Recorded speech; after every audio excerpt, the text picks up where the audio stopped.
I'm feeling like generally like kind of good about it. Like I haven't watched it since theaters, but at the same time, I don't remember why I haven't watched it since theaters. I know why I haven't watched this since theaters. It was torture for me to watch it in the theater. Like, I went and saw it because I was a big Buffy fan. As were we all. And I was going to go support my girl. I hated every moment of being horrified and terrified because I am a coward. I could never die in a horror movie because I won't stay around long enough to die. Like, I would have never bought that house. I'd be like, ooh, the vibe is off. I don't know. Let's go. Such a nice house. Get out. Well, too bad I can't stay. Yeah, basically the first scene with Sarah Michelle Gellar, I'd be like, nah, going home. Right, I'd be like, But it was fine. It was still a good movie. But I hated. Welcome to Certain POV's Another Pass podcast with Case and Sam, where we take another look at movies that we find fascinating but flawed. Let's see how we could have fixed them. Hey everyone, and welcome back to the Another Pass podcast. I'm Case Aiken, and as always, I'm joined by my co-host, Sam Alisea. Hi. Sam, are you known to hold resentment in your heart? No. I'm actually an incredibly not petty person. I don't really hold grudges at all. Oh, you don't hold grudges? Well, no. That's a good thing, right? Because today we're talking about The Grudge, and I know that that's not really your kind of movie. No, it's not. So it's clear that it's not held in your heart, but you know whose heart it is held in? Ben Haslar. Hi, everyone. Ben, you're coming to us from the Reels of Justice podcast, which I have been on a couple of times now. I have a undefeated win streak over there. Actually. Are you? Oh, wow. We'll fix that. Come on a third time. we'll settle that. That sounds good, because last time I actually went up against you directly, and it was a bittersweet fight because it was Phantom Menace versus Rise of Skywalker, which is the worst. And it was like, well... Well, which was the best of those two bad ones? The best of the two, yeah. No, that was a lot of fun. I love that discussion. You also did Alien Resurrection, not Alien 3, yeah. Which we coined the term the Beowulf defense. You have lived on in that show. The high point of my podcasting career was the fact that you referenced it so that I became legal precedent in the court of the Reels of Justice podcast, wherein movies are determined if they're terrible movies and they have to be defended, or sometimes it'll be a case of two movies against each other. But it's a fantastic show. People should check that out. Oh, thank you. But today we're not talking about a movie that is necessarily in danger of being considered a bad movie. Like, we're talking about The Grudge, which was a commercially successful movie from 2004. But, as is often the case with horror movies that do very well commercially, critically not so much. Yeah. So there's certainly room for us to talk about this thing. I actually saw this in theaters. Sam, where did you first see this movie? I actually did see this in the theater. I hate horror movies a lot, but I was a big Buffy fan. I really, really, really love Sarah Michelle Gellar, and I decided I was going to go and see this in theaters. I basically spent the whole time fighting the urge to leave. I didn't. I made it through the film. I do deserve a cookie for that. Still, I deserve all the cookies. It's in the mail. Thanks. But I did see it. And I thought to myself, well, I did that and I'll never have to do that again. And I was wrong. I'm sorry about that. Little did you know that an art form that didn't even exist at the time that this movie came out. Right. You would one day be the co-host of a podcast discussing movies and be forced to do it. Right. Ben, how about you? When did you first experience this movie? Well, I saw The Ring first, which is kind of, cashed in on the success of, and I love The Ring, as did a lot of other people. I saw The Grudge with my brother and his friend. They were not in the mood to see this movie. It was inaccessible to them. They snickered and laughed throughout the whole thing. But I've always been interested in Japan, so I was like, I kind of liked it. But I just could not get those snickering voices out of my head, nor could I find many people that were interested in discussing it at all throughout the years. So yeah, I'm happy to actually discuss it with some real film aficionados. And I've also tried to get this on Reels of Justice several times. No bites. No one wants to talk about J-horror over there.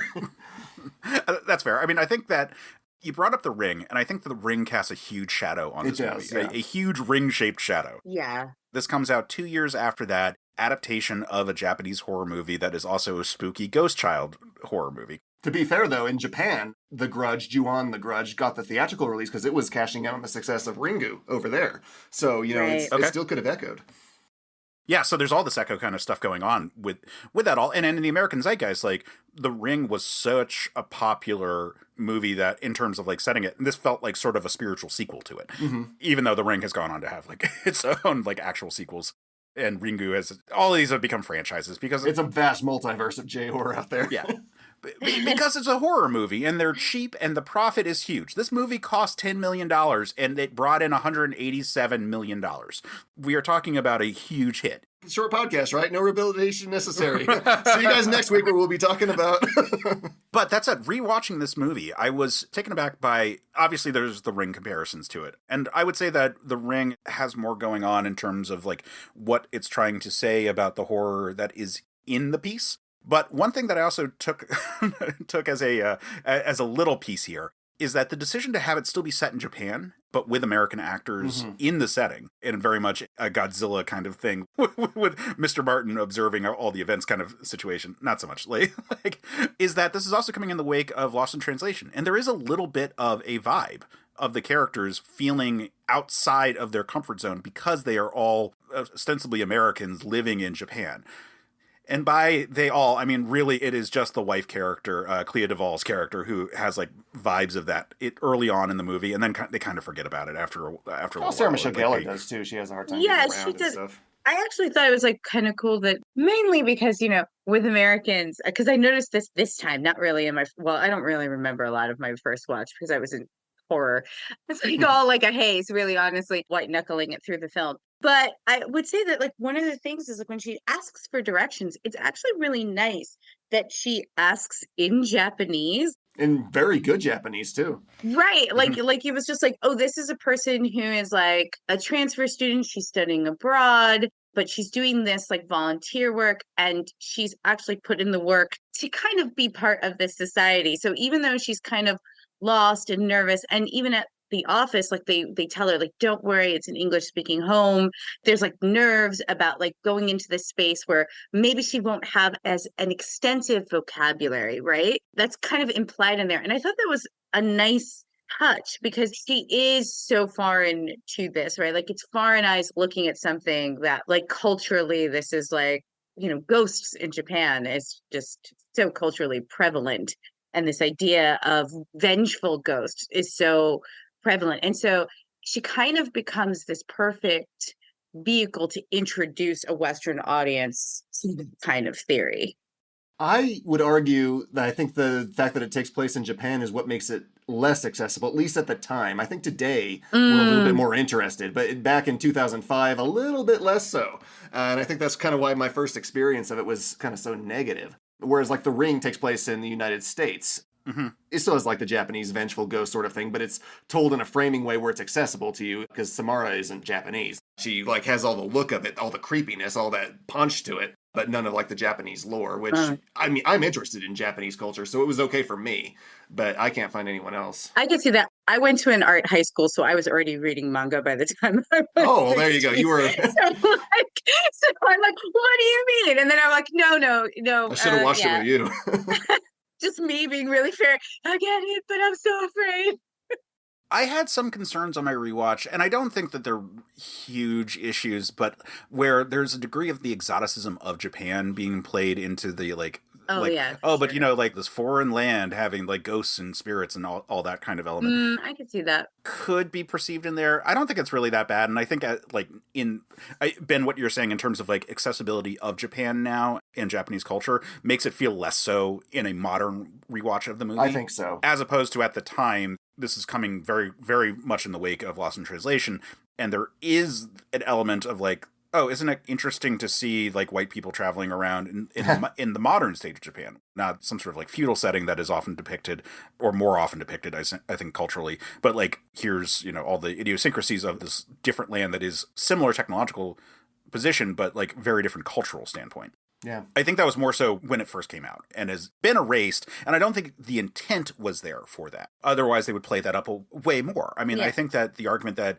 Sarah Michelle Gellar's character of Karen being able to speak really good Japanese and never really having to struggle to communicate with someone is an element of them saying like that part doesn't really matter. that it happens to be set in a foreign land for these characters. Because, like, if they played it up too much, it would become even more obvious that every single white person in this movie dies. like, I mean, it's like, doesn't that make this they're movie American. better? Thlike, They're going to suffer because of the Hey, Grudge. and Yoko Like, dies too. Spoilers. Yeah, I'm not saying that they're the only ones who die, but I'm saying that every white person just saying dies. they will definitely going to die. Yeah, like, every white person gets grudged. Yeah. Oh. They're where that's they- an Except for Bill interesting Pullman's subtext. wife. She's the only one who doesn't, but she had to watch her husband commit suicide. Right. Well, they're where they don't belong. So I'm joking. Oh my gosh. Yeah. On that note, I did want to, at some point, have a conversation about Bill Pullman's Peter Kirk college professor character. Does he actually have an affair, or is it entirely a stalker situation? That is interesting because I don't feel that the movie is completely clear on that. Because in the diary, in the flashback, when it's read out of the diary, it is said that she's in love with someone, but he doesn't even know I exist, which implies that it's a full stalker situation and that maybe he just showed up to the home because the address was on the letters that were being sent. That's possible. But, like, there are moments where you're like, wait, did he know? Yeah, it tries to have it both ways. Yeah. Which I would say is another flaw in the movie, where like it just kind of hits you with an information bomb at the end. Like you're kind of not sure what's going on, and all of a sudden everything's going on. You don't know what to focus on. Right.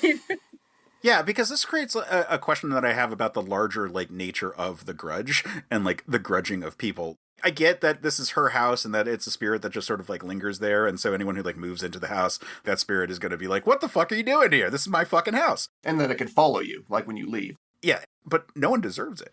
No. Like, Right. It's not like Bill Pullman or Sarah Michelle Gellar's boyfriend or even the cop are like some sort of like their wife beaters. Like, it's not like she's going after someone who would do like the same kind of crime. She's just like, I'm just angry and you showed up and now you've looked into my eyes and now you're going to die. That's how angry and vengeful I am. yeah, it's just interesting because, like, again, I get it with, like, the intrusive elements. Like, if it's someone who is violating the norms of, like, what the spirits require for them to rest peacefully, I get, like, someone moving into their house. It's going to be a trigger for the ghost. Well, it's not just that. I mean, I don't think, like, she's conscious of it. She has become, like, completely this spirit of malevolence. Just, that's it. She's not thinking, like, Yeah. hey, this person's in my house. Hey, get out of here. She's just hatred because of what was done to her. That's all she is.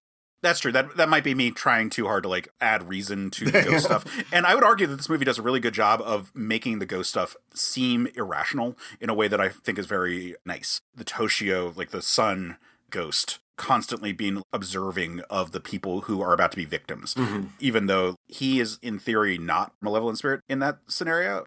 Kind of just there as... Yeah, he is, like, if you watch the other Ju-ons, for sure. But in this one, he, like, tries to pull back a little bit. Because he is creepy enough sitting on his own, right? Just like this kid just sitting there right, yeah. without any Well, clothes also on. the ghost cat. Like... And yeah, the kind of... like, yeah, like, there's a whole bunch of ghosts that are in this, like, this trinity... it's the mother, the son, and the holy cat. Right. I mean, I think that there is a little bit of that. He's kind of like the herald, right, of oncoming doom in this one. Like, that's kind of what he is. But that doesn't make him not malevolent. He definitely has those moments. He's used to kind of as bait to lure people into situations that they shouldn't be, right? Like the cop is lured into the, like, with the sound, and I'm like, no, don't go, it's not a real child, which is such a classic horror kind of trope, right? He's used as kind of the herald, the warning, and the bait of the ghost, right? It's almost like his mother and he and the cat are really kind of one entity now of this larger malevolent grudge.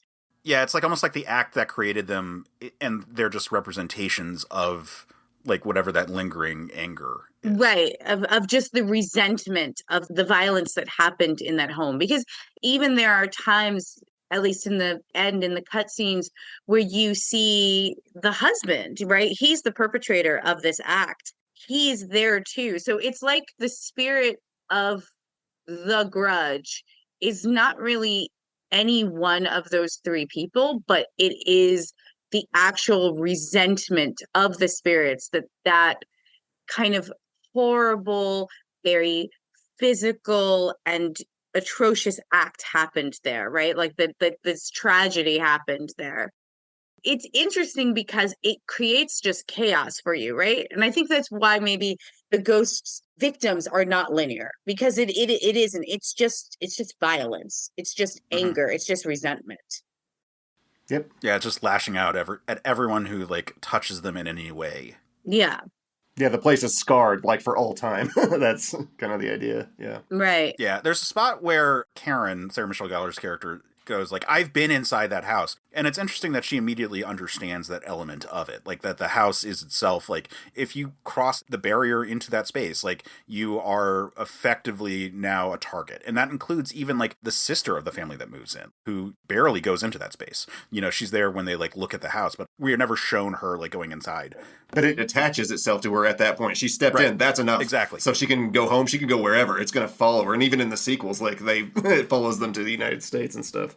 So actually, this is a good spot to bring up that I am only familiar with this specific movie. I was aware that it was an adaptation of a Japanese movie, and I am aware that it is a larger franchise, but I haven't watched them. And I know, Ben, that you were planning on watching Ju-on the Grudge, pardon me, because it's the Ju-on series. Oh, I've seen him many times, yeah. So I would be curious if you want to share more, and I'm assuming that, Sam, you've never watched the rest of the movies in the series, right? I actually have watched the Japanese version of The Grudge. I know. Wow! I know. Why I would I not have guessed. Why Just for this the or frick for when? would I have done that? Why? What? No. Many years ago. Wait, we need the story about why this happened, because you prefaced your reason for watching this movie because you're a fan of Sarah Michelle Gellar, which, to be fair, also one of the big reasons for why I saw this movie. But yeah. She's not in Ju-on, so what happened? Exactly. Like, that's why I never watched Ju-on. So around this time, I feel like this is like Samantha lore that the podcast people may not need. But around this time, a group of my friends were like, Sam, we need to toughen you up because you're such a scaredy cat.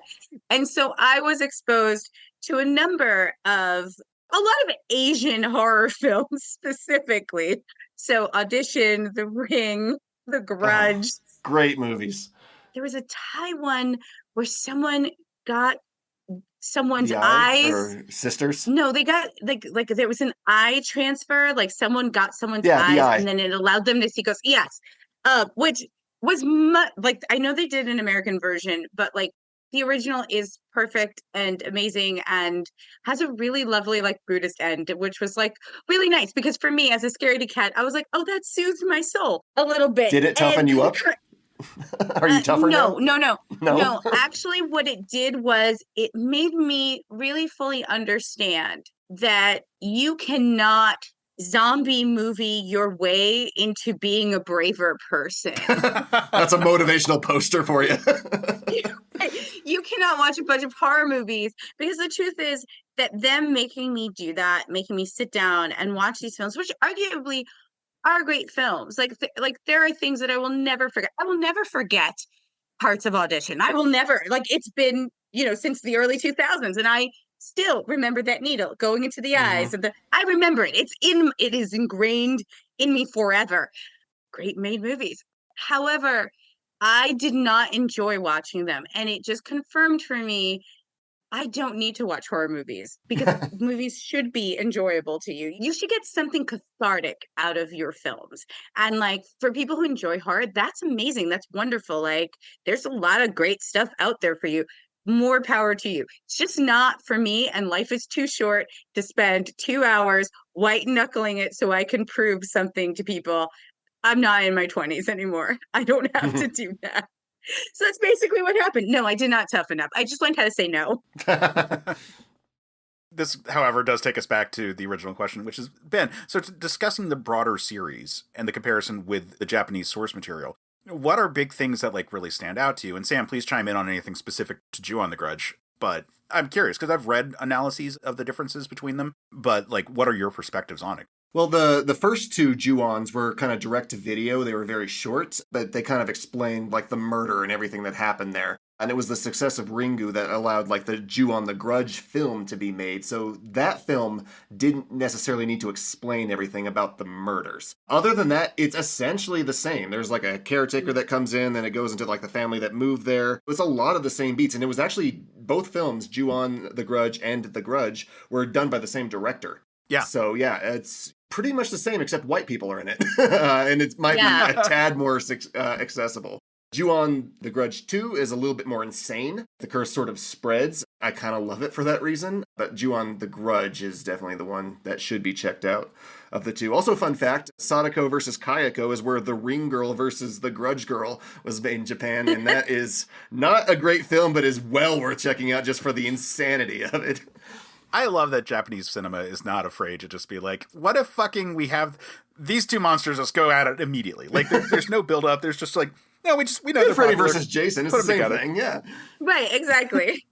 It's like how every season of Super Sentai, which is the Japanese source for Power Rangers, in between each season there's a crossover movie as a handoff between teams of superheroes, and we don't get those here in the States. Like, there are crossovers, but usually those are American made. But like, they just love their goddamn crossovers in a way that I think is like really adorable. Yeah. Their approach to continuity and lore is much more just like, whatever's fun. But yeah, to directly answer the question, though, between The Grudge and Ju-on the Grudge, they're essentially the same, just white people. I would argue. Yeah. Like, I remember, like, a friend just being like, why would they make this? Like, we can just watch You the can just original. watch the other one, which is better, like more to the source. I do think, well, I mean, it does explain the murders. It is there in that movie, but not as prevalent. Yeah. Also, it's not weird to make an English version of a movie. And, better special effects, for sure. Like, they have a bigger budget. Oh, yeah. Yeah. Like, Sam Raimi's behind this whole production. It's being championed into an American market. It is interesting that they decide to keep the setting as Japan just to have white, like, transplants for it. Mm-hmm. But I think they are aware that The Ring was updating the setting for America, and, like, it would be difficult to, like, fully update that setting that way. I mean, I guess... Hey, don't step on my case, my treatment. Well, it's just like, I'm just saying that, like, in an effort to be different than The Ring, which is like, okay, we're going to set it here in America. Like, the argument being made is like, we're going to keep a lot the same. We're just going to make it more accessible to an American audience without completely losing the flavor that it's coming from. Especially because this has, like, I'm really trying not to, like, lean into the Orientalism of the setting kind of component, but like there's some of that in terms of explaining like, well, why there's a ghost. And I guess you could do that in any setting. Yeah, we have ghosts here. We have creepy places here, That's true. I think they walked the fine line with this, and I think it's because, right, it's the original director, and you've got lots of Japanese people still on the set. A lot of the original cast comes back and reprises their roles. Like right. So I think that's why, like, that line was kind of walked so, like, well, where, like, yes, it is there, it is part of it, right? Like the general, like, ooh, Japan, but like it's presented, right? Like the people behind the camera are Japanese, the people controlling the narrative are Japanese, and so it doesn't really cross over to a space where, like, ooh, we've covered some movies where we've been like, oh god. Yeah. I think I was watching it over here at the time and be like, okay, well, I live in America, so I'm safe, I don't feel in danger. I would argue that there is a comparison to be made to when a show goes from like off-Broadway to Broadway and like they try to bring over the cast, but not everyone always comes back, or when a play goes to film. Right. You can make a case that like what they're trying to do here is that they're like, well, we're going to get a lot more eyes on it. We have more money to do it if we remake the movie as opposed to just bring it over here. Because like, yeah, you could spend some money on translators, but that there's a threshold for like the amount of an American audience for a foreign film, even subtitled. Yeah. More so in 2004 than now. We're in a post-Parasite world now. You can have more of that crossover appeal. But if they really wanted to make $187 million on this movie, they needed to remake the movie for an American audience and bring in people that are going to get butts in the seats. Sarah Michelle Gellar gets some butts in the seats. It got 2 out of 3 of the people on this call, their butts in the seats there. Example one right here. But by having it be the same director and having so much of the cast carry over and having it be set in Japan, you can do effectively what happens with like good producers who don't just recast everyone when it goes from Broadway to movie. If the timing is right and you can make that work. You're protecting these people, and now they have an American film credit. They're getting royalties on a movie that made $187 million in the U.S. On the box office. Not even talking about residuals. Yeah.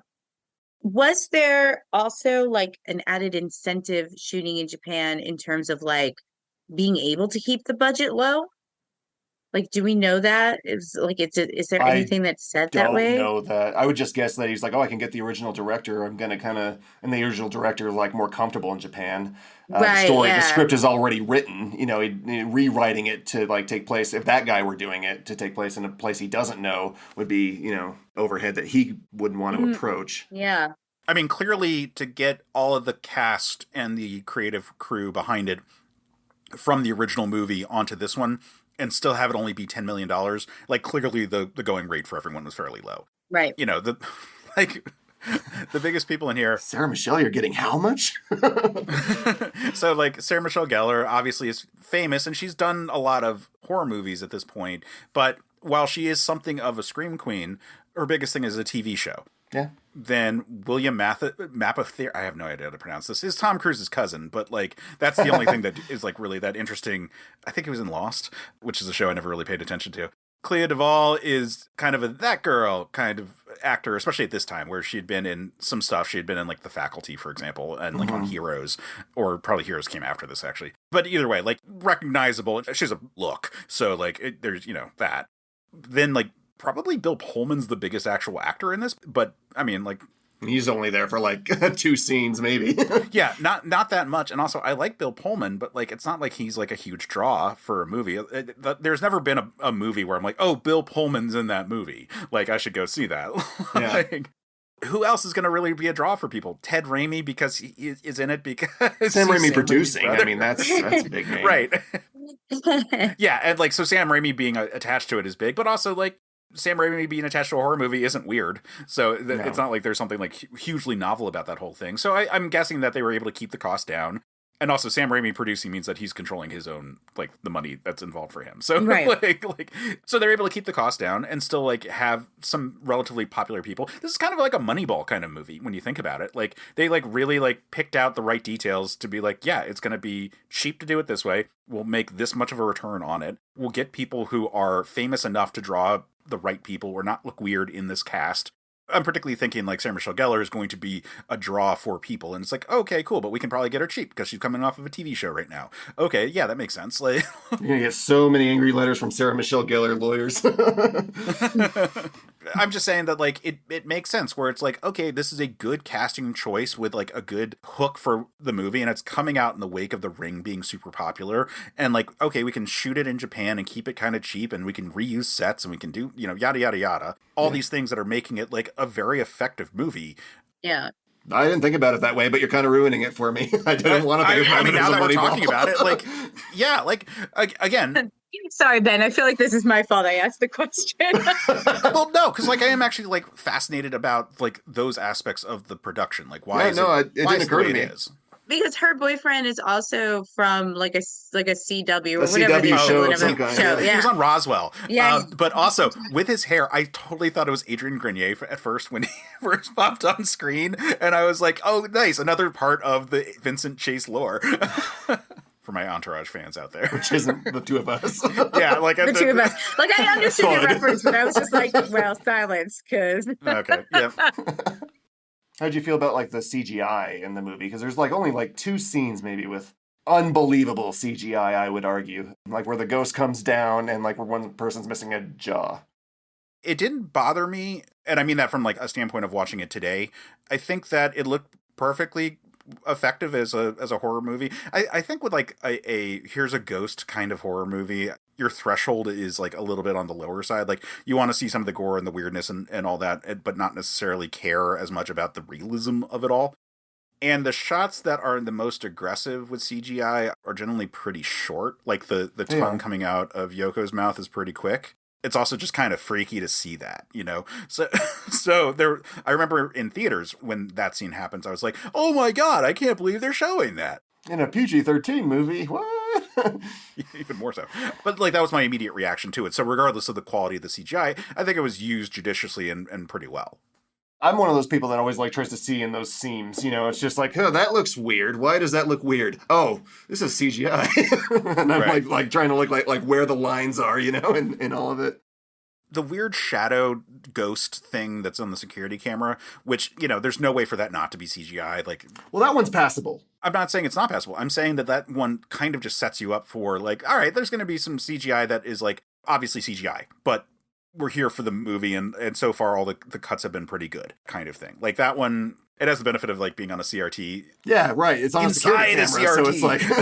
So it looks crappy anyway, like everything does, the hallway does. But it does kind of look PlayStation 1-ish in terms of, like, the shadow effects, which is fine. Again, like, it's sort of setting you up for, like, this thing's not supposed to look realistic. Like, it is a shadow taking on shape and walking into the light. Mm-hmm. It doesn't need to look real, and in fact, it should kind of look fake to your eyes, and it should look fake to your eyes in a way that is, like, kind of creepy. And I think that, like, those kind of shots make me okay with then the gore shots that are CG not necessarily being as, like, good as they could be. Yeah. It's not a movie that, like, really relied on its CG. It in fact, like, very much tried to stay away from CG. It's only like a handful, to its credit, yeah. Yeah. Yeah. Like, I think it's kind of like a Jaws situation where it's like, yeah, it's a shitty puppet, but, like, how often do you, like, see a full Jaws shot of it? situation?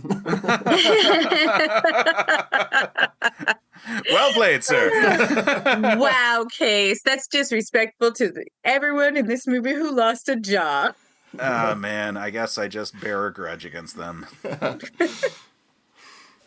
Terrible. Before the call started, my wife and I were discussing the movie, and she kept asking me questions because she knew that I started watching the movie, was in the room for a couple of scenes, but had generally tried to avoid it because she also doesn't like horror movies. And she kept on being like, did this person get grudged? Did that person get grudged? And so we just were using grudge as a verb the entire time. I hope that cop gets grudged. He really has it coming. Exactly. And then we were making jokes that the sequel should be G2 Grudgement Day.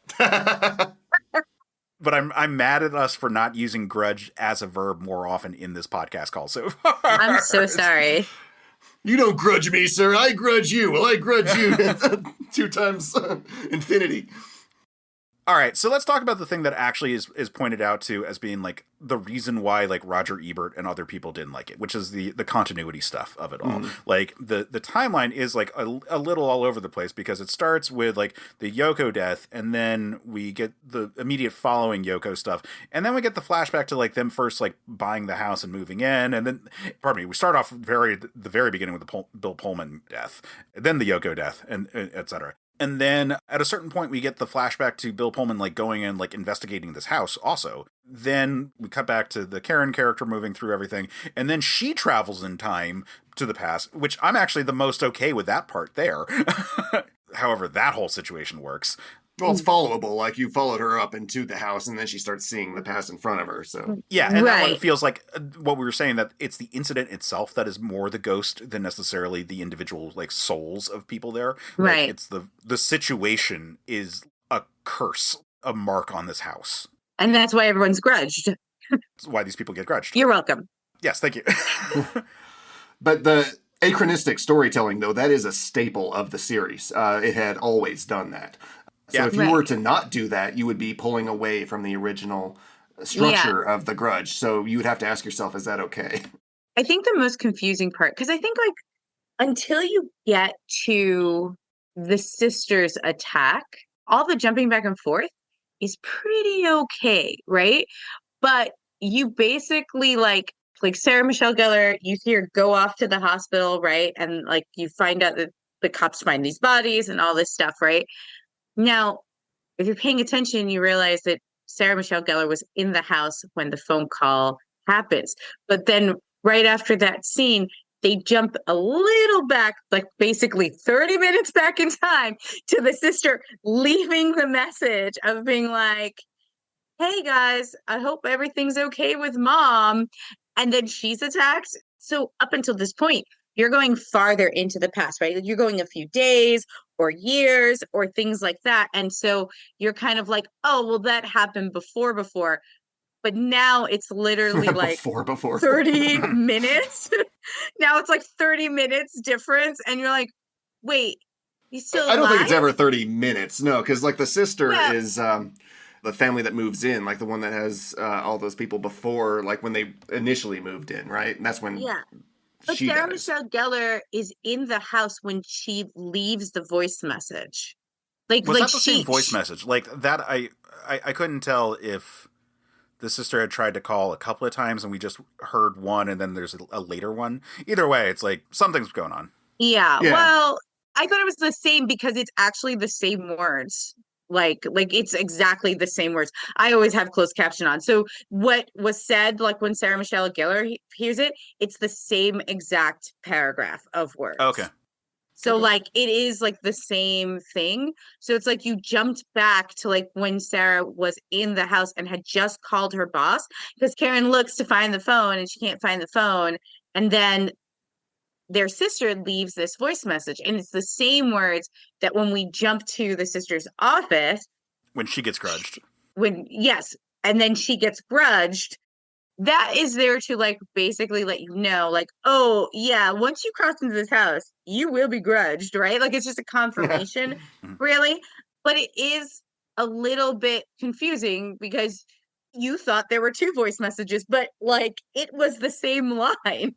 It was the same moment, right? So like that part of the movie, like I understood what was happening, but it was still like a little bit like I was like, oh, like that gets a little messy because with everything else, you were going back a few days or several years or stuff like that. So the jump back and forth was a little less jarring, but that was the first time where you like basically were like, and previously about a half hour or so ago. Meanwhile, When the phone rang. Yeah, frankly, the time jumps weren't really that big an issue for me. I was just kind of playing devil's advocate with what Roger Ebert said. I do agree that there were spots where I was like feeling confused about it. Although now that I'm thinking more about it, I think I was more confused about why the family was moving and that the sister was also there. Oh yeah, I was like, wait. I actually like, turned to Greg, and I was like, wait. I was trying to clock, like, wait, who's the sister? Who's the wife? Is there a wife? I actually thought, wait, everybody moved to Japan and got a job in Japan? Like everybody in this whole family? Like, what was the conversation? Like, it was just like, well, my job's moving me to Japan, and my wife. No way, and my mom job's is coming. moving me to Japan. Right, and it was like, wow, what a coinkydink. Like, you know, like, or was it like the sister was like, oh, you're taking my mom to Japan? I will immediately apply for a transfer. I will also work in Japan. Right. Clearly, I'm working in the wrong industries. Yeah, no, like that's right. Like I'm realizing that's the thing I was more confused by at that point, and it just sort of was like, well, yeah, I guess the time jump scene is like a little confusing, and really it's just that this contrivance that has to exist for it to be American actors set in a Japanese space, that they had to have this whole like I've been transferred to Japan kind of thing. You just don't need that in the original movie. Like that was the thing I was more confused by.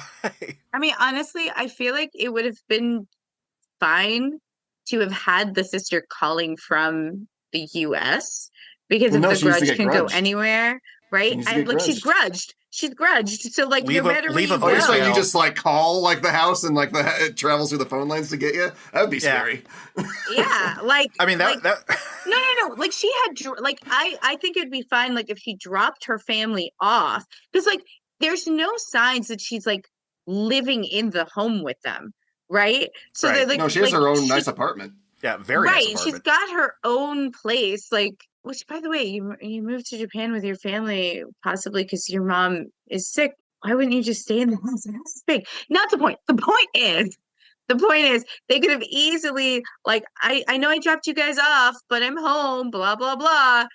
And she walked into the house. She was grudged already. No matter where you go, the grudging will find you. Well, I guess the thing is because this is 2004 and it's playing with technology that's even older than that. True. They had to be able to get the security camera footage. Yeah. Okay. Fair enough. And that's some VHS tape shit there. Like, they weren't going to be sending that over the internet. It's unless they were not. Unless it was like 4-minute WAV files. that would be more confusing if it were somewhere she were in America and it's like, wait a second, why is this elevator thing happening over here? God, can you imagine if they were using like LimeWire to like transfer the files? 4 days later. By the way, your sister's dead. Here's some video. Speaking of the security camera footage, even on my rewatch, I was surprised that it showed anything, that it like showed the ghost and that whole thing. Like I was surprised that it wasn't just like glitched or something like that. when someone goes to watch the tape later, not when the sister is watching it the first time. Like, it makes sense that she would be freaked out by it and see it, but it is surprising to me that you can have tape evidence that ghosts are real. Well, here's the thing. The cop was in the house, so technically he's already grudged. Okay. So, like, maybe he can see it because he is also grudged. Like, maybe if someone else watched it who had never passed the threshold, maybe they would not have seen it, but he's already marked. I would have liked that scene in that scenario. Yeah. Specifically because, like, that is just my one thing where it's just like, oh, wait, could you put this on, like, TMZ? Like, it's like, ghosts are real. Yeah, Right. you could do the ring thing with it. Like, it makes it tangible, right? Where Yeah. it's like, okay, now there's this thing that's out there in the world. If Yeah. I watch it, I might get grudged even though I never set foot in the house. Right. Unless you can, like, overload the ghost by having, like, too many people watch it. And, like, what if you just had a big party? Like, would they all get It's grudged? going to be a Like, big day. It's like Santa. How can she grudge everyone in one night? Watch me go. Luckily, we're a multi-bodied entity. It's all of our vengeance.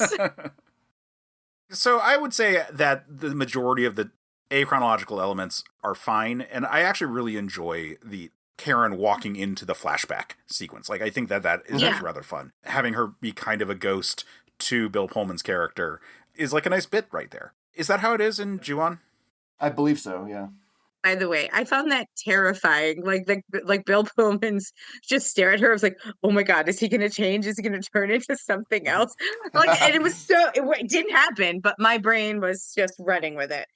I love how she touches him and he's like, wait, are we aware of each other? And then he walks past her to like look at something. It's Yeah. Like, oh, Yeah, but he reacts like it's like a cold, like he reacts as like it is startled, like he's being haunted at that Right, moment, which yeah. makes you wonder, like, all the other times that they're interacting with the ghost, like when like Toshio actually talks to her or to Karen the first time he like when she discovers it, and it's like there was a boy.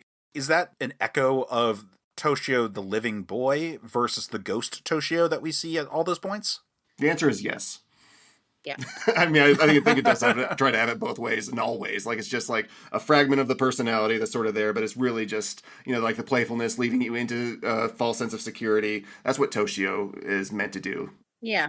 He's a bait. He's bait and For switch. the grudge. He's the little light on that fish down in the deep, deep water, just hooking you in before his jaws come for you. Bottom of the ocean is also very scary, guys. Because he does his own scares, right? Like, he opens his mouth. Well, but those scares, which are just scares, like Toshio never kills anyone in this. I think he does in Ju-on too, but That's what I'm curious about, like if it's different in that. But I would say in this, like it more feels like the sadness of the incident is represented by Toshio, and that it's just like he's really creepy because he was a murdered child that also like might have the cat. He didn't form the full understanding. He doesn't know. Yeah. It's like, oh. And like the cat seems very linked to Toshio as well. Yeah. Well, they were murdered in the same room. Right. Well, exactly. And like, isn't like the cat like coming out of Toshio's mouth a couple of times when like the Yes, mouth opens and up? there are times when he meows instead of like he Right, like Toshio meows meows. instead of making Right. noise. Yeah. So like that seems more of just like this weird, horrific fate for this character who is stuck being tortured just by existing in this way. Like it feels sadder than the woman who is, much more rage filled, like is actually like killing the people, like in this movie again. If in the broader franchise, Toshio is also as much of an active thing, then I don't retract, but I would say in the text of this movie, it still works this way. But like in this movie, Toshio feels more like a figure of sadness, that the scares are more just like a byproduct of being a ghost rather than necessarily being aggressive act as the way is like with the mom who, crawls up and murders people and apparently rips off someone's jaw. Yeah. I agree with that. I mean, like, I think that he does kind of help to catch people, though, because there are moments where, like, he helps to immobilize people. Like, he does get the grudging eyes occasionally. So he's not completely just sorrow. He's still part of it. And listen, something like that is going to have all those different assets, right? Like if we're just thinking about like the event as the emotion, like if the grudging is specifically just the anger at like the event that happened or the resentment for that, and all three of their emotions being involved in that, That's how I read it, yeah. Mhm. Yeah. The husband, he's spurned on by this jealousy and resentment. This is not me condoning anything he did.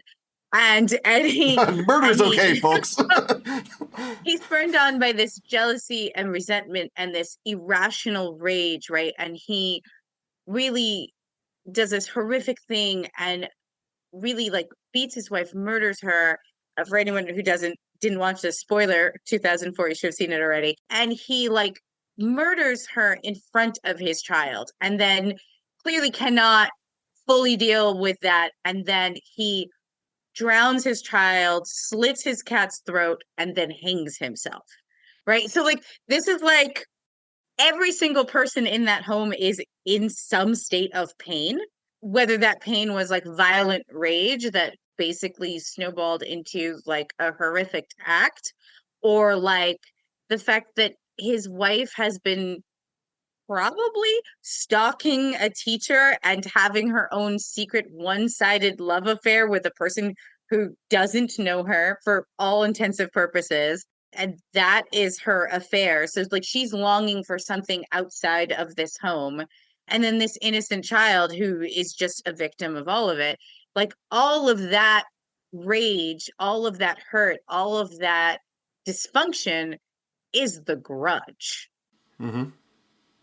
That's it. And that's huge, right? Like he is part of the sadness and the sorrow and things like that, but he is still angry in his not being able to understand why his parents were what they were, I think.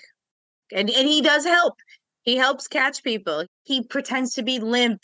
He literally does that with Bill Pullman when Bill Pullman comes in. He kind of, his hands are out there, like, come inside, like he's adorable, but he's part of the malevolence. He's also evil.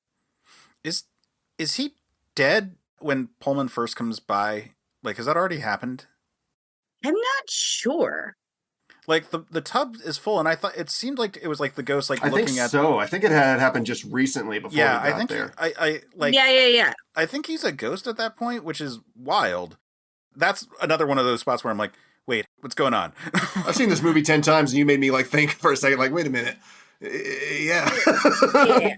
I think he is, because that is basically how he gets him in the house to be grudged. Because Yeah. I think what happens is that Pullman goes there basically because he got another letter. And that's the only time he's been in the house, right? And he gets grudged because that's Right. the opening scene. So, yeah, Right. yeah, So it had to he's happen before. He's basically going there to like talk to whoever's sending him the letters, because he says to his colleague, I don't know who this is.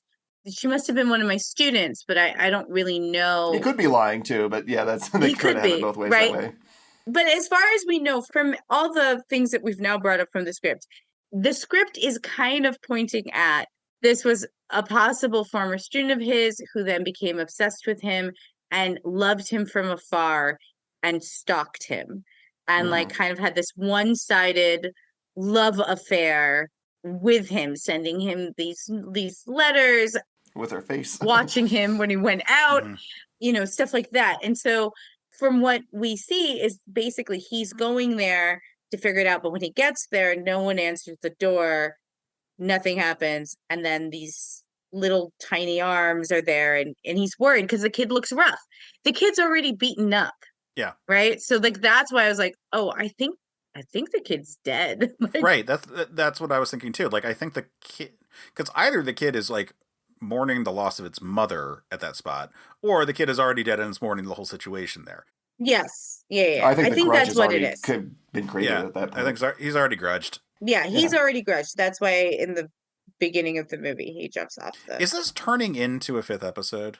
Yes, yeah, it kind of is. Kind of is slowly. Like, Ben, I'm very curious what your notes are, but like most of mine have already been addressed and like kind of resolved in this whole conversation, and I'm like, oh wow, I'm kind of just like enjoying this movie more from a structural standpoint than like and kind of being like, Roger Ebert, pish posh, shut up, because like again, it was ultimately a really successful movie. Ebert is a hack is what we say on our show all the time.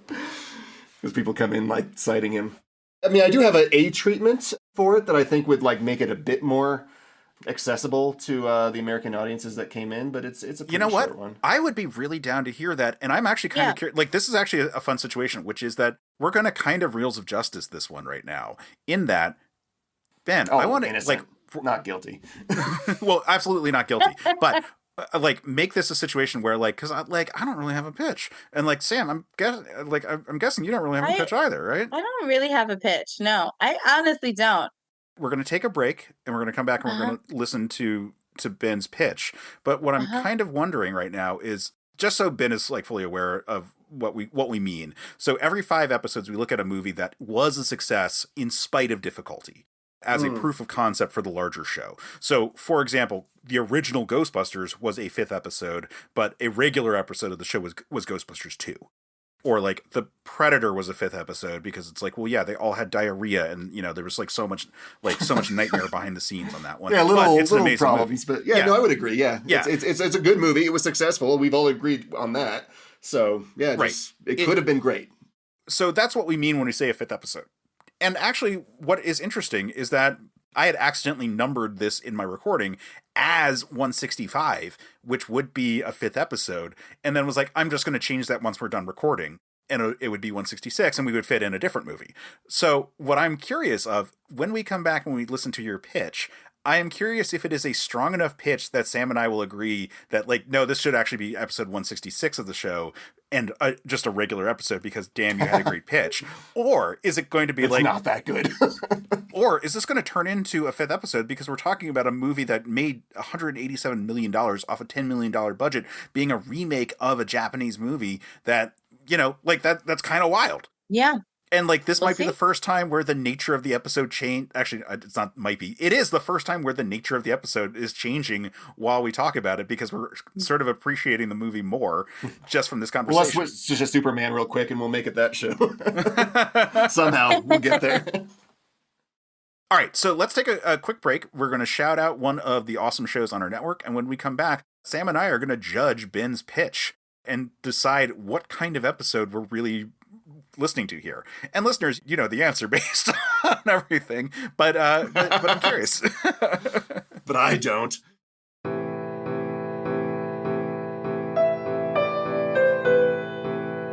Are you tired of watching your beloved characters being tortured by careless authors? Are you sick of feeling like they could have swapped out all of the painful action and the plot would remain untouched?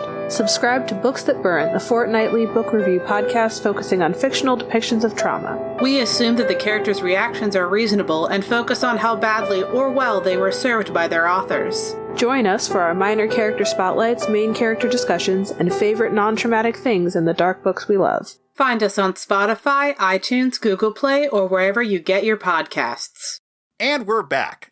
All right, so Ben, I have a whole spiel that I normally would give on an episode like this, but honestly, instead, Sam and I are just going to, I'm not going to say sit quietly. We'll ask questions as you present to try to understand, but I just want to hear this pitch. And like I said, the stakes are either this will be episode 165 and thus a 5th episode, or it will be episode 166 and thus a regular episode of the show. And not that there's any sort of particular value or merit to one or the other. No cookies on either side? You get a no prize. Like, so. No, there's no prize. Yeah, it's a no prize. That's an honor thing. I'll even type it up for you if you want the no prize. Oh, like the template exists online for the Marvel no prize. I'll just change the I'll change the header so it uses the CPOV logo instead of the Marvel Comics logo. And I will present a no prize if you are successful on this one. And again, the audience already knows because the episode title is going to indicate if this was The Grudge got another pass or another pass at The Grudge. I am curious. This is actually kind of a wild episode as a result. Take it away. All right. Putting myself back in time, The Ring has just come out. Nothing else, right? I think, okay, what made The Ring successful is it was accessible to American audiences. It took place in America. So I would make that choice to set it in America, to go along the same path of The Ring. I would try to utilize as much of that as I can. I wouldn't use the same director. If I could get as many people from the Ring team as I could, like Gore Verbinski and that music score, all of that. But I still want to keep that iconography of The Grudge because that is different from the Ring, like the death rattle, the Toshio, the head and the hair, all of that. That will distinguish my film from The Ring. But I don't want people who are coming in here expecting to see another movie like The Ring to leave disappointed, which I think they did in this case with the 40% approval rate.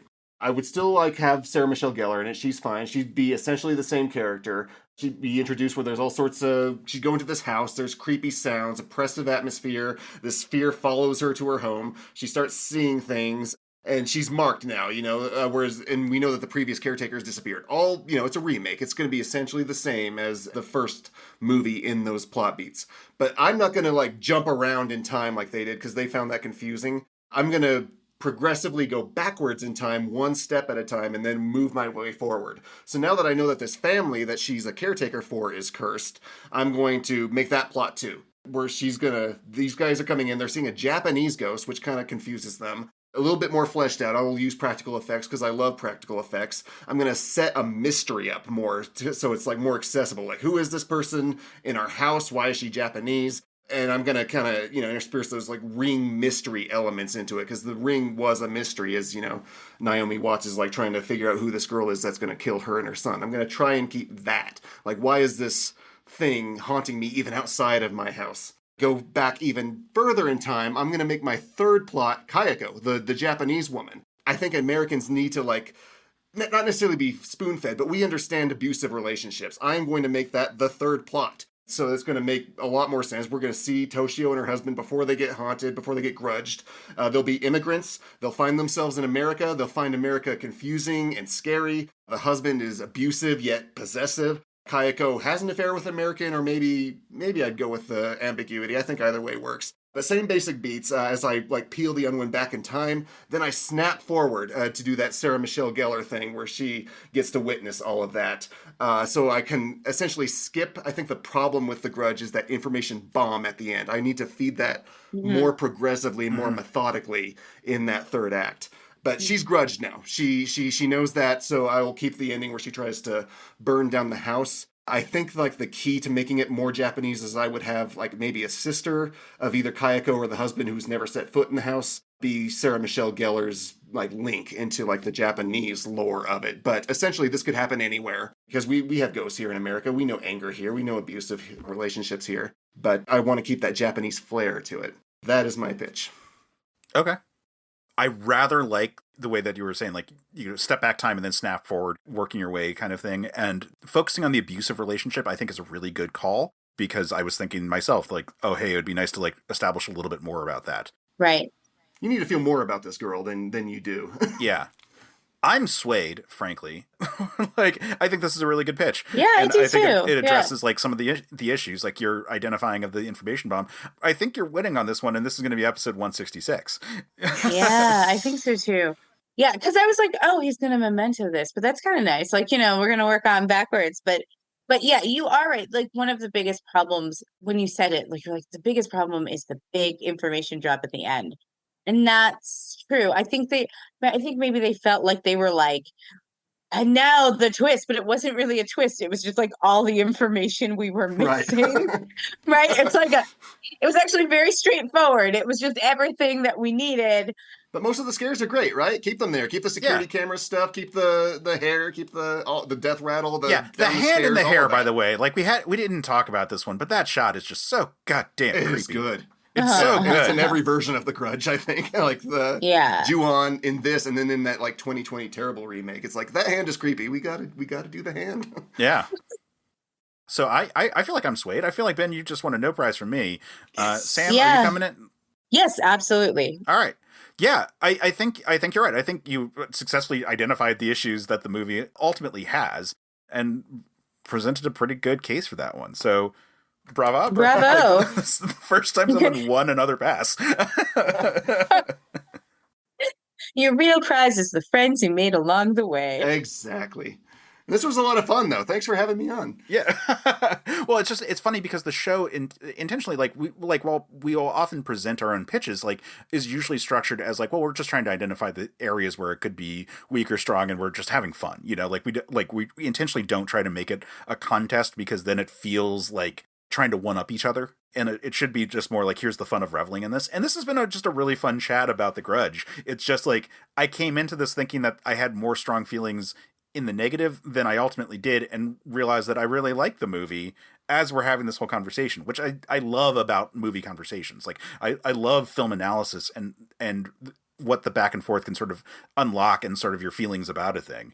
It can make you feel very strong about a thing that you hadn't really set down. I'm trying to make a Grudge comparison, like a Ghost situation. I can't tie that one. I'm sorry. Well, when we were first talking about like me coming on, and I was like hearing the concept of the show, I was like, I kind of want to do The Grudge. I don't know. Maybe I want to hear an episode first. But I saw your wish list before I listened to the show, and I was like, oh, The Grudge is on it. Okay, that locks it in. I'm very interested, and I am. Yeah, and it's funny. I think I just put it on there just because I remembered it as being the less successful follow up to The Ring in terms of like the pop culture. Like, here's a Japanese horror movie brought over to America situation. I was pleasantly surprised with how much I liked the movie, but at the same time, you do walk away from it being like, oh, this isn't as good as The Ring. And like, it's definitely one that like could be tightened up in a lot of spots, but those scares are great. So I'm really happy that I watched it. I'm really happy I rewatched it. So Ben, thank you for that. And you at home should too. Yeah. So like my whole like rhythm is like kind of broken up here because it's just like normally it's just like that was a really fun like back and forth in this whole thing, and instead it was just like, no, Ben, like I'm just like speechless. Like Ben. Yeah, Ben won. Like Ben won an episode of Another Pass, a show that is not a game show. I find a way. I just need to win things, damn it. But you often win all kinds of things over on your own show. Why don't you give some plugs about Reels of Justice and anything else you want to plug, and where can people find you and follow you?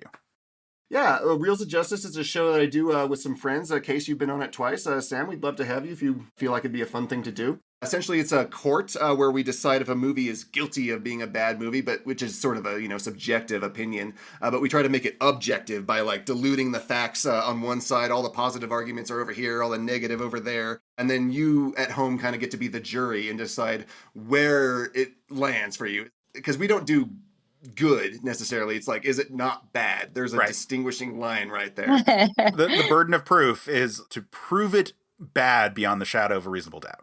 Right. So it was like 50-50. Okay. You let it go. And as you mentioned, we also did head-to-heads. Case has been on there twice. You should check those episodes out because he was great in them. Undefeated so far. So far. Yeah, no.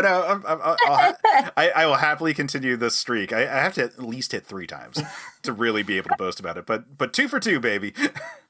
We'll put you against Ryan. No one beats Ryan.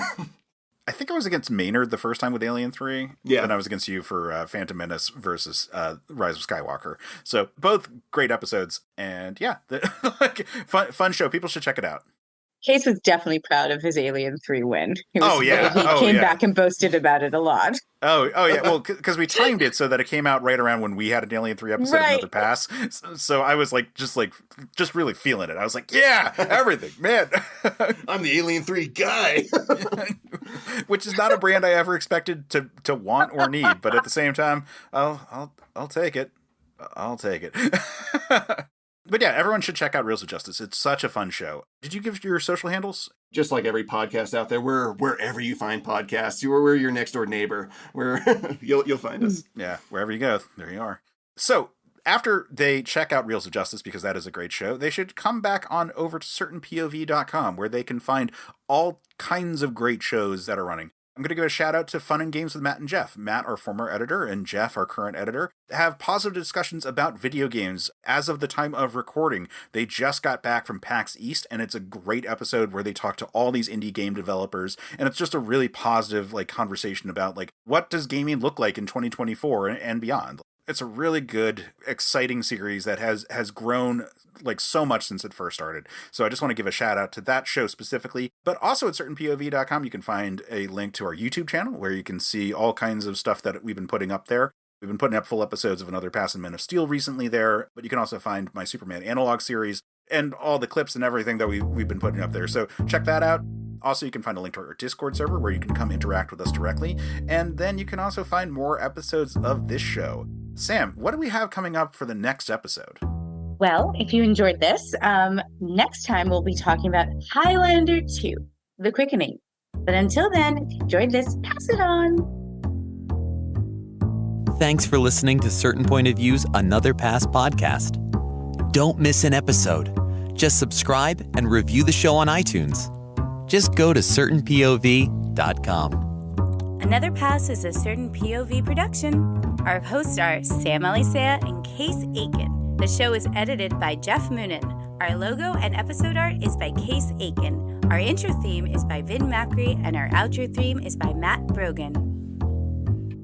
Sam and I have a running gag that in a different reality, we're already divorced. Because we would get along really well until maybe like middle of day, because it was always such a long day. Right, exactly. So middle of the day, we would start bickering like an old married couple, or maybe one that had already gotten divorced. That is such an interesting idea for a story, like reincarnation or something like that. Like two people meet each other, they have a connection, but it turned out it was not a good one, yet they're still like, but I know everything about you. I'm so comfortable around so many aspects of what you are. And so we used to joke that she's not my future ex-wife. She's my already have been ex-wife, but from a different reality. We were exes from the start. Right. Madam, if I were your husband, I would drink it. CPOV. CertainPOV.com.